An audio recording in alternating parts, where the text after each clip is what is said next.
Hi காரைக்குடிங்களே, என்னோட உயிருக்கும் மேலான என் நண்பனுக்கு பர்த்டே. Happy birthday Vijay. சும்மாவே அள்ளி கொடுப்பான். எனக்கு அவனோட பர்த்டே என்ன பண்றான்னு நீங்களே பாருங்க.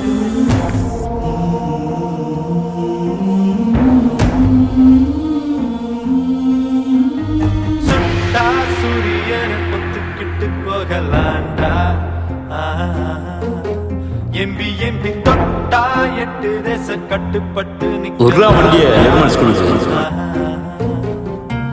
அடிச்சா வச்ச குறி சிக்கணுமையோ, குடிச்சா சமுத்திரம் மட்டணுமையோ, நினைச்சா நினைச்சது நடக்குமல்லோ, இழுத்தா